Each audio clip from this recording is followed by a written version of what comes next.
Are you happy in your business? Now, I have had my share of emotional ups and downs in my 20 years of being a solo entrepreneur coach, and the patterns I've seen in myself and in my clients is that those downs are usually when I was personally feeling unfulfilled. Sometimes it was because a launch that flopped, and sometimes it was just life and had nothing to do with business. But those ups, oh boy, those are the times when I was feeling my most authentic and completely aligned to my purpose, or when I just felt like I was rocking that work-life balance. I would be thinking I could do this all day long and never feel tired. One of my loves is sharing what works for me and what has been working for my clients to achieve this very feeling, full of passion, happiness, peace, and freedom. So I decided to create a private podcast for coaches. Maybe you just want to develop better communication skills that boosts engagement, leads to better results, and makes you feel like you're actually making a difference in the lives of the people you serve. Then you're invited too. We talk about this and more in the UBU private podcast for coaches. Whether you're a mentor, a parent, or run a client-focused business, coaching skills benefit everyone and anyone who wants to communicate in a way that builds relationships. Fall in love with your life and business again. Click the link in the show notes for your invitation to join us right now. Then come back and enjoy this episode. So my early childhood was a lot of painful memories of being stared at, poked and prodded, and really causing a lot of shock as well as a lot of grief in my family. People used to go, "Why? What's wrong with your child?" And so I grew up extremely shy. And so I would say in the theme of your wonderful work, unboxing my personality, I would say I was pretty much not just in the box, I was in the box that was inside the box, inside the other box, like one of those Russian dolls, yes?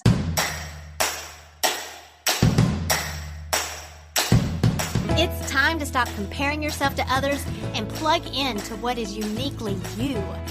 Welcome to Unbox Your Personality, the podcast for coaches, parents, and mentors like you who understand that your happiness makes you more effective at what you do, bringing out the best in others.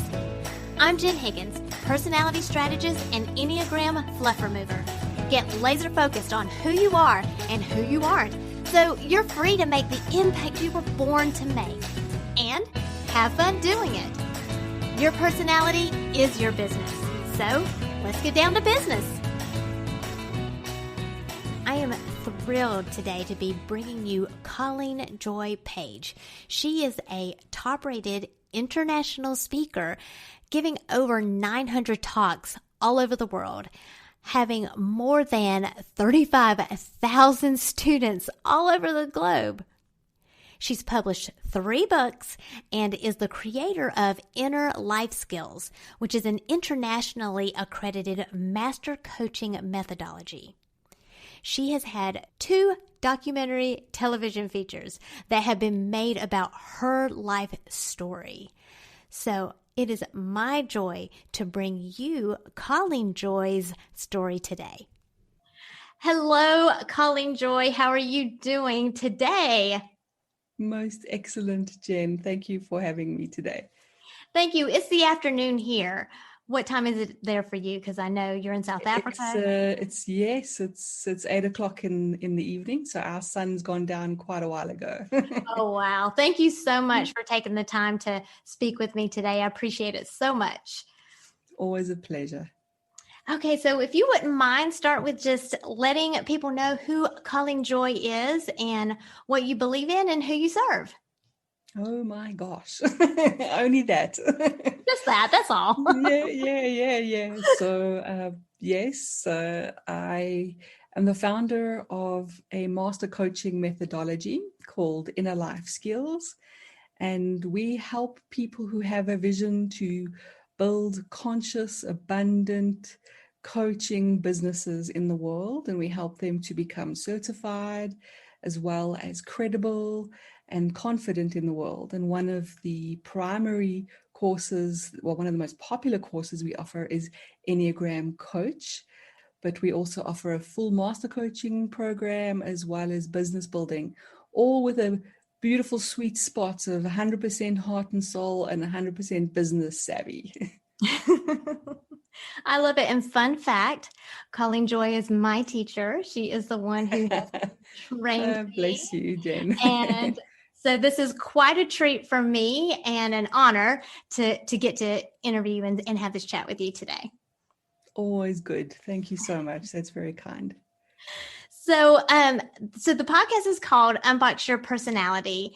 And I was drawn to you when I decided to become an Enneagram coach and a life coach because of just how integrated you are and this holistic approach that you have, which is my heart and soul and body. And so can you speak a little bit about how you came to unbox your personality and find that inner happy place and that inner wisdom that you so graciously share on your social media? Sure. Well, a lot of us are brought to this through inspiration and some through desperation. Mm-hmm. And I think my journey started with more desperation. And luckily, over the last few years, or last 10 odd years, has become more about inspiration as a motivator. But in the early part of my life, it was very much about feeling pretty desperate. And if you know the Enneagram, if your listeners know the Enneagram or are still learning the Enneagram, a type 9 on the Enneagram classically wants to blend in with the wall and not impact and not be impacted, and throw that into the mix with the fact that at the age of 4, I actually developed fibrous dysplasia tumor that was very, very obvious. So my early childhood was a lot of painful memories of being stared at, poked and prodded, and really causing a lot of shock as well as a lot of grief in my family. People used to go, "Why? What's wrong with your child?" And so I grew up extremely shy. And so I would say in the theme of your wonderful work, unboxing my personality, I would say I was pretty much not just in the box, I was in the box that was inside the box, inside the other box, like one of those Russian dolls, yes. And I was really incredibly shy for most of my teens, and out of desperation started questioning, started looking for answers, and found great comfort in the occasional quiet, peaceful thought that seemed to rise from a part of me that I didn't know very well, because I only knew what I've come to call the torture chamber surface mind. Yes, that mind that doubts and questions and really can cause us great suffering. And I was just very fortunate, call it grace, call it whatever you would like to, but there were a couple of moments where a peaceful, deeper understanding would rise up within me and offer comfort, offer support, offer guidance. Very few moments, sprinkled over many years, but significant moments. And they were turning points for me. For example, at the age of 13, somewhere between 13 and 14, I really did become quite suicidal. I wasn't going as far as starting to think about a method, but I really did want to exit. And the word suicide started floating around. I was quite depressed. And the one night I was lying in bed, really crying, and I felt trapped between the guilt that I might feel if I did end my life, because I didn't want to put my family through more suffering, that and the pain of being alive. Because when I did have surgery at the age of 4, during that surgery, I had a near-death experience, not the classic near-death experience of floating above my body or anything like that. And you must remember that I grew up in an era before television. I know that is hard to believe, but so there were no influences. There was no internet. There were no influences. But I'd like to say that the way my young mind translated the experience is that it felt like I had a glimpse of home, and very simple, not very Hollywood, but I had a taste of perfect love, perfect wholeness, perfect okayness. And my little young mind called it home. I felt quite altered by the experience. It felt more real than this life felt.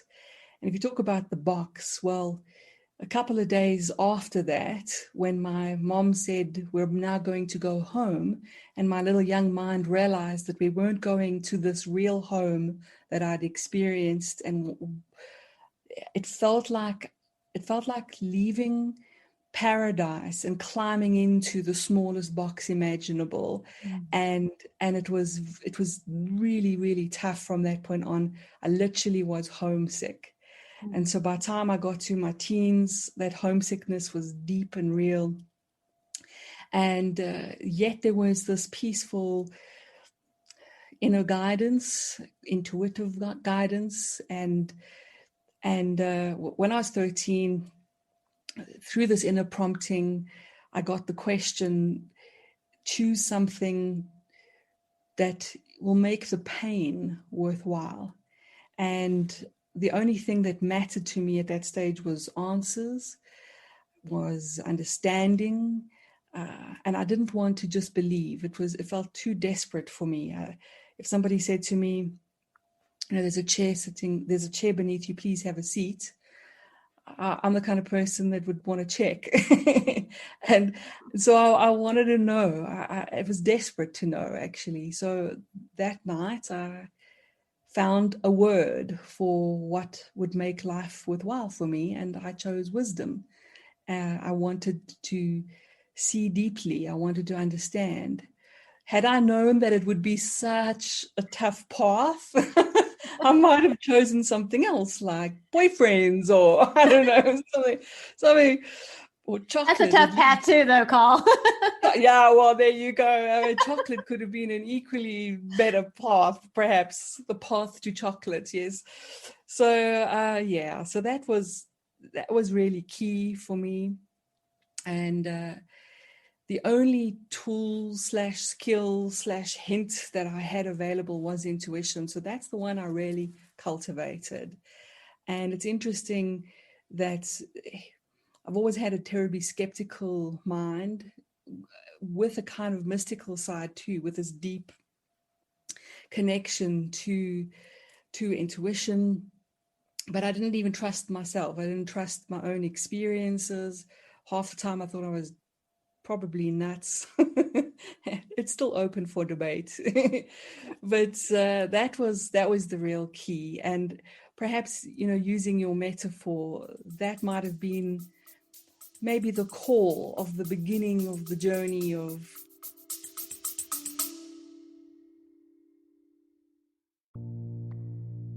Are you feeling a bit disappointed that you haven't finished that project yet? Are the kids' schedules impacting your business? Or are the demands of your business affecting your relationships at home? Maybe you need a magic formula for that work-life balance before your fire gets so dim or it completely burns out. I've been there. There was a point in my life where I was juggling 2 businesses and homeschooling and had personal health issues.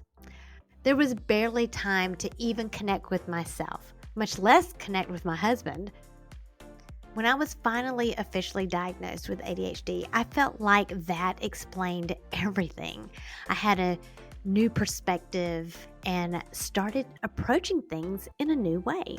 So I created a guide containing 20 tips that I personally use, and they have worked for me for helping me stay on course with my goals. Now, you might not have ADHD, but I bet you can relate to having a million distractions during the day. So if you're ready to stop procrastinating or stop being hard on yourself for missing yet another deadline, self-imposed or not, go ahead and download the guide at powercoachjen.com. If you just find one tip from the list that helps you move forward today, you will be so glad you took the time to read it. Go to powercoachjen.com and download the guide right now.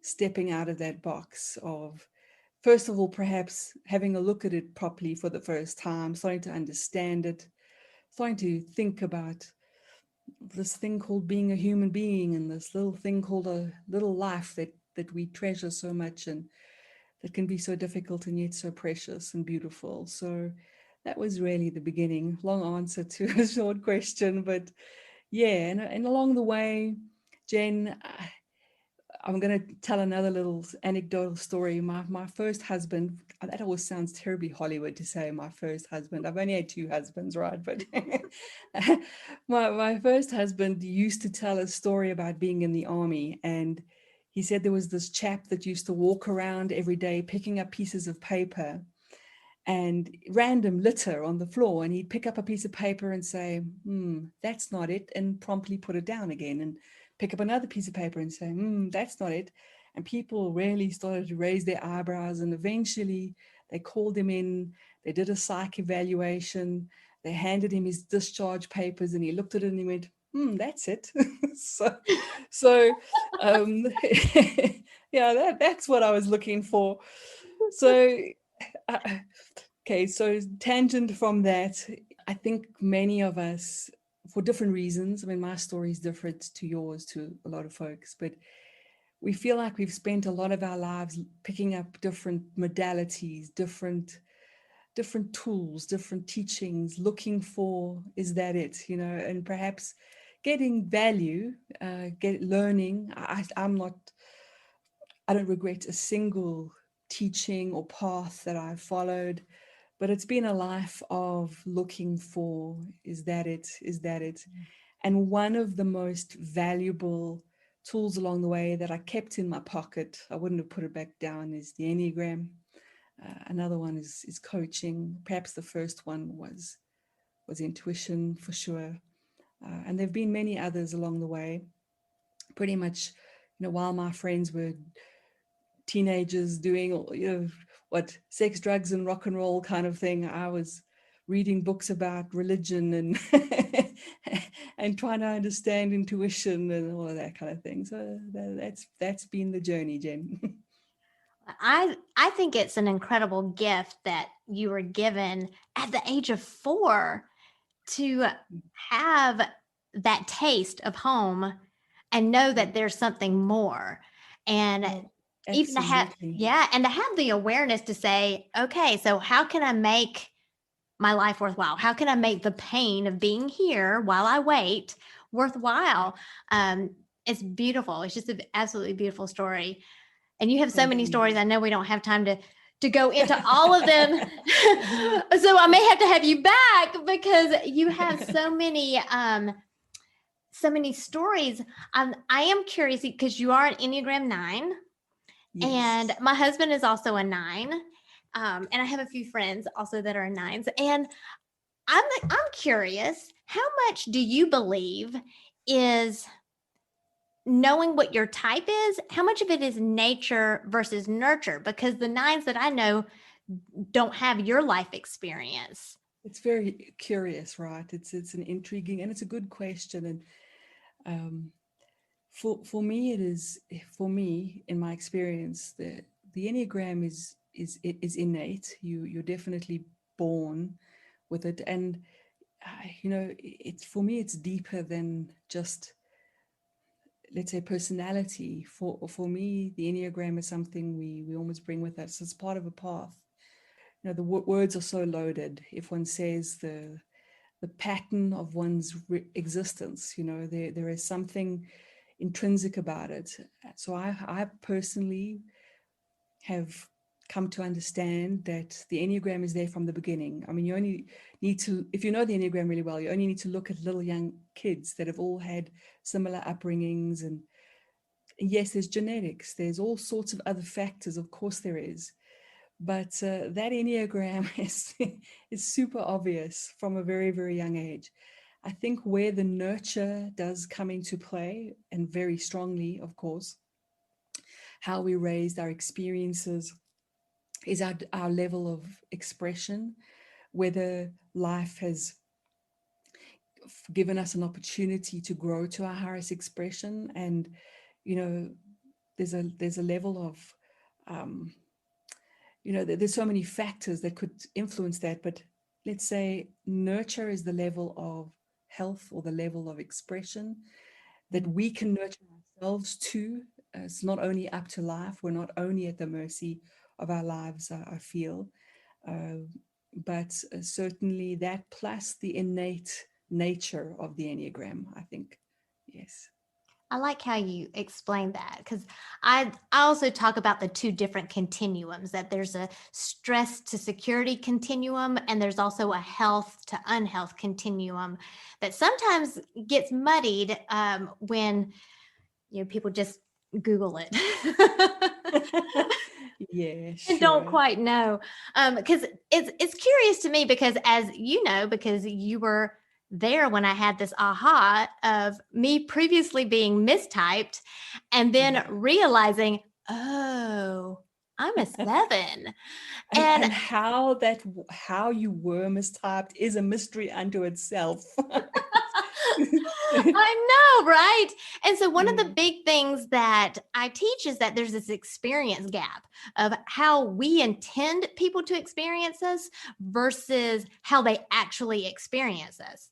Ah, Because to me, I don't really think I'm all that fun. Now that I know that I'm a 7, I realize that everybody else thinks I'm fun. And sure. nobody thinks I'm boring. I think I'm boring. I just have such high expectations of my fun factor that I Sure. feel like I fall short. Yeah. So it's very interesting once you find your true type to close that gap, and it's freeing to me. It's freeing. Mm. Have you say, is there a point in your life when you realize that about being a type 9? Hmm. Oh, I will tell you, when I first came across the Enneagram, I found it mortally wounding. uh, I remember I have a friend and colleague, lovely woman by the name of Dr. Pam Rue,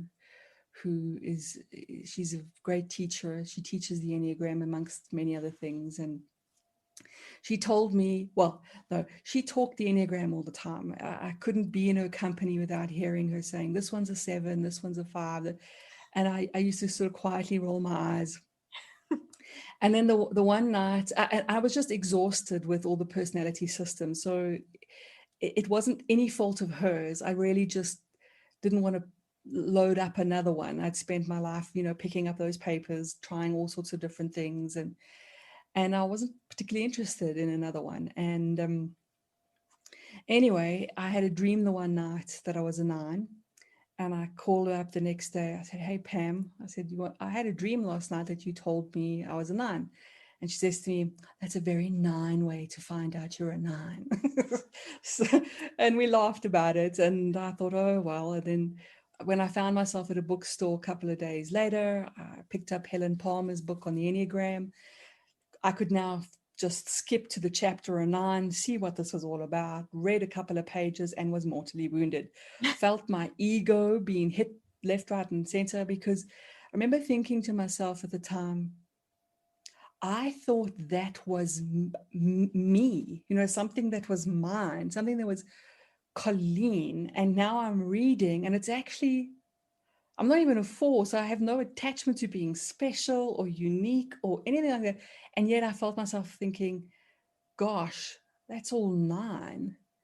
And so I bought the book, defended myself rigorously. Every time I read something insulting, well, something honest and critical, like procrastination, I was like, wow, I've built a business and da, da, da, da. And this, bear in mind, this was nearly 20 years ago.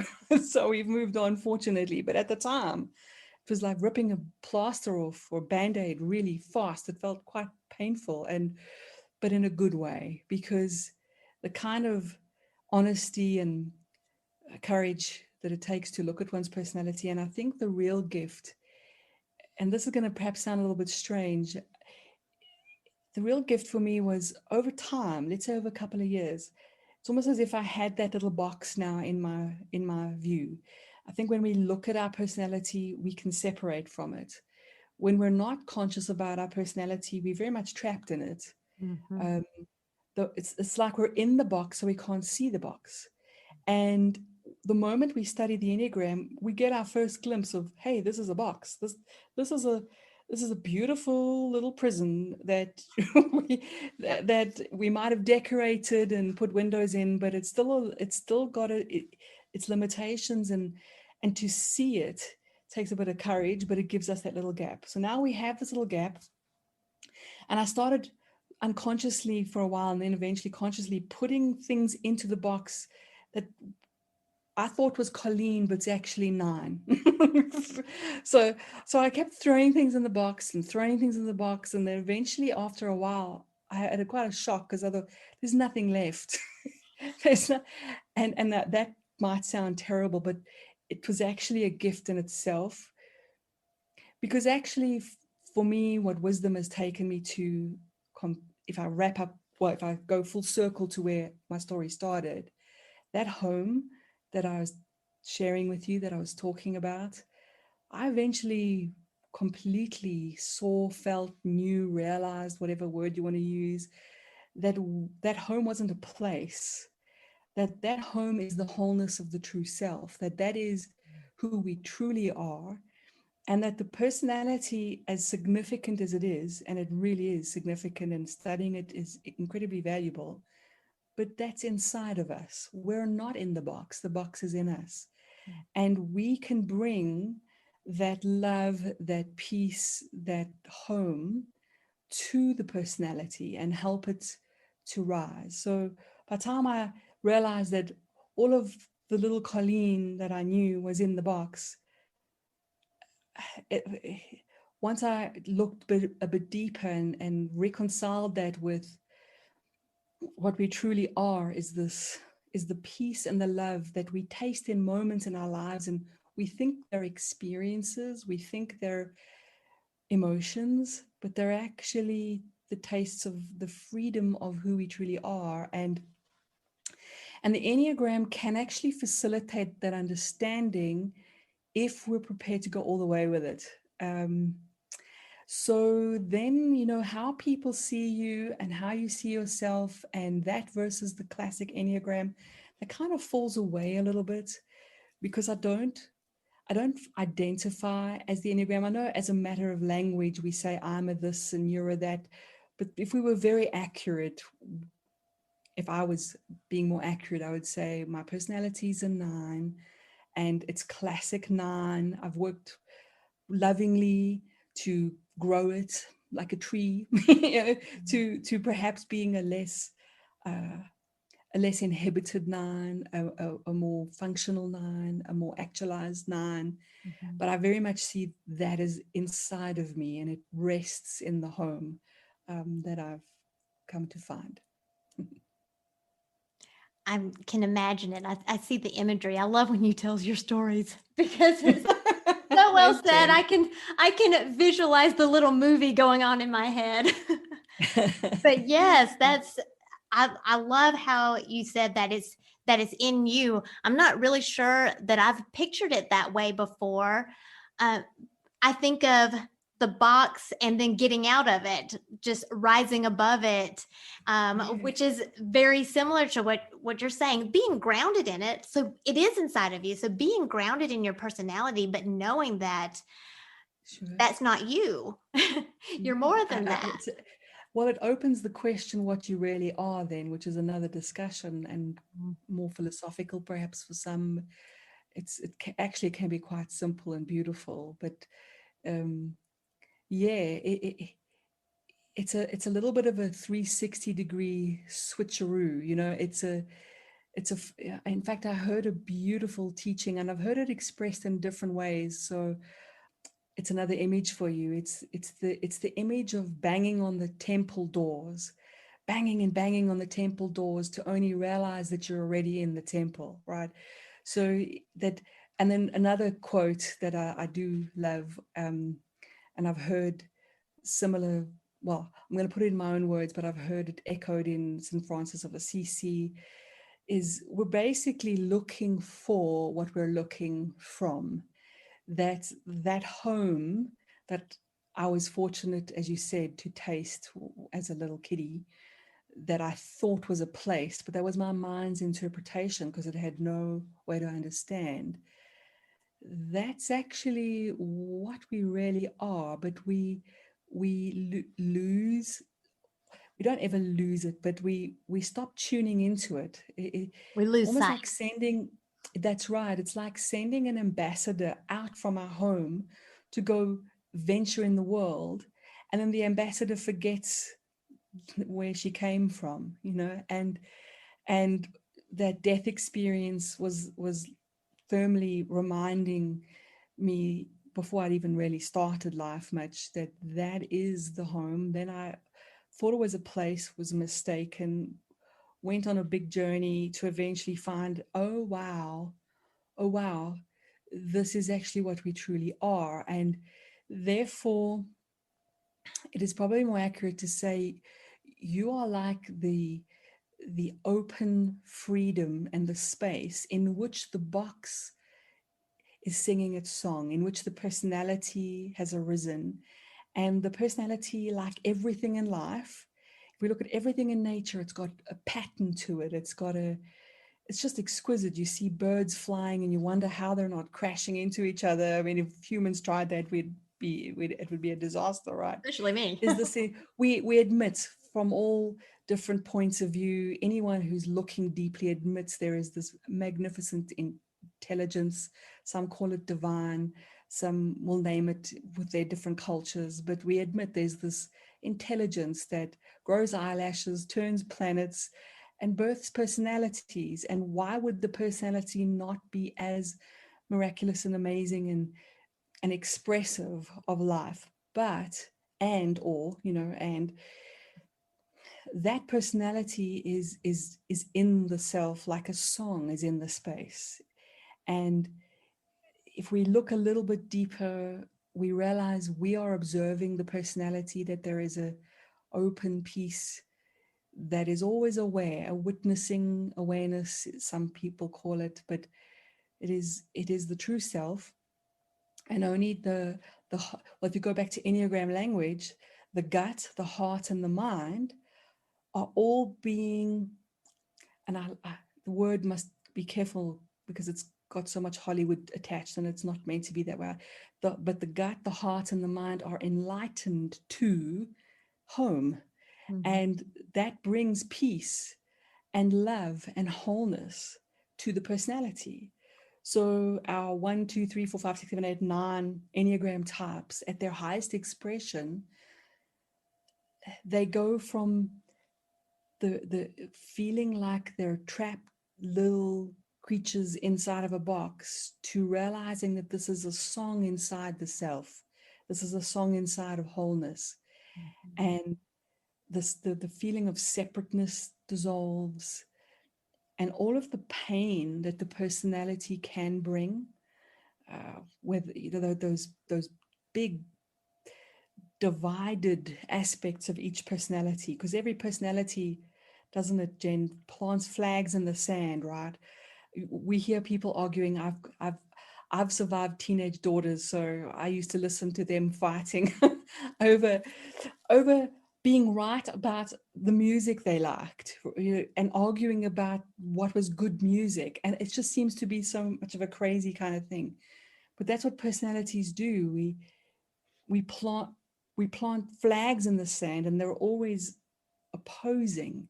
And these conflicts, I mean, the world is so full of conflict, and there's so many flags in the sand right now. And I think, back to your theme, if unboxing, using your words, my own personality and getting free of that box and realizing I was never in the box to start with, that was just a confusion. if that has brought me anything, and there have been many, many gifts, but one of the gifts is the ability to look at both flags. And I think that's what wisdom does. I think wisdom is a way of seeing. Wisdom is that beautiful view from home that we all actually have, that no one can claim, is a territory, you know. And that view, it dissolves the flags. And what that does inside of our own hearts and minds and guts as personality types is that it dissolves the conflict, like you've probably shared with your listeners and your followers, and anyone who studied the Enneagram knows this, that every type is almost polarized against certain qualities, and those are these flags in the sand.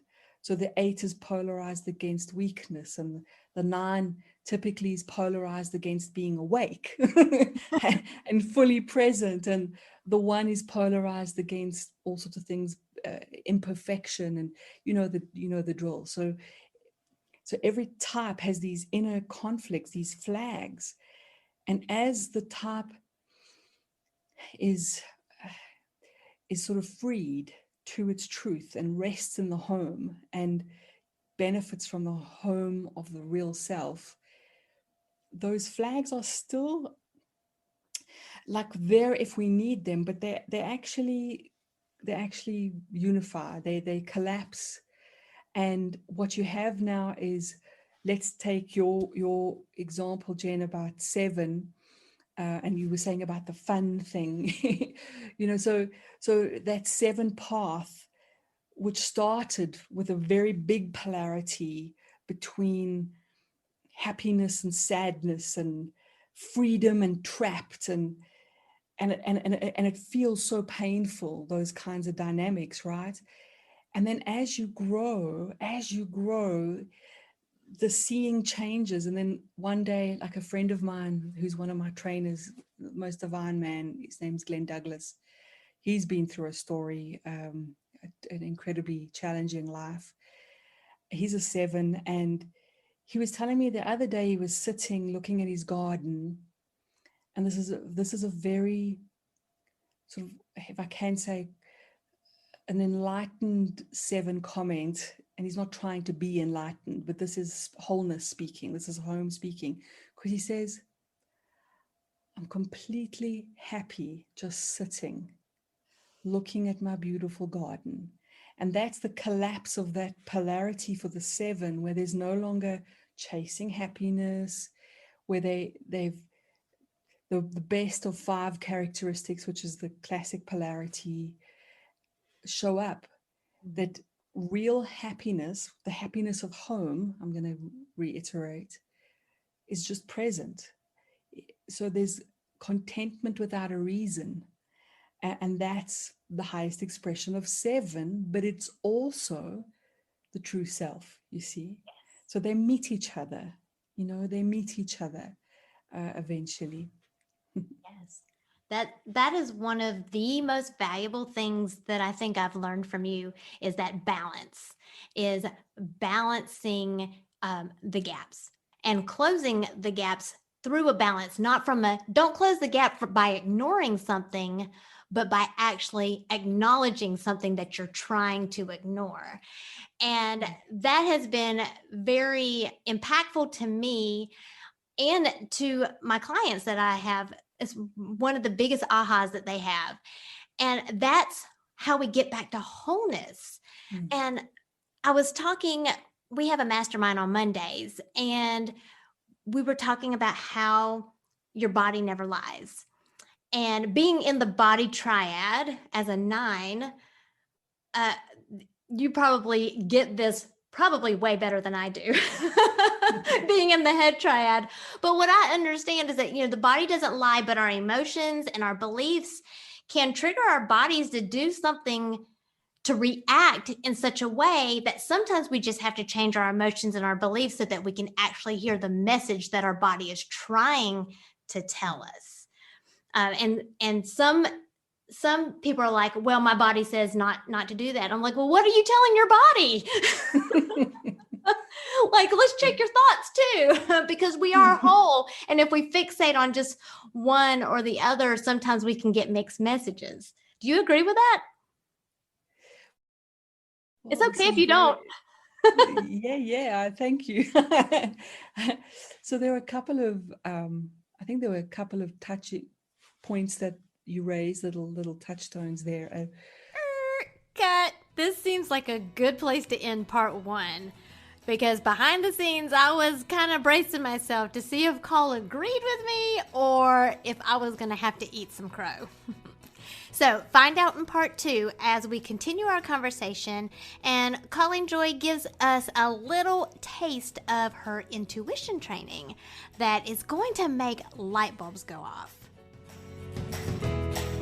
Thank you for listening, subscribing, and reviewing the Unbox Your Personality podcast.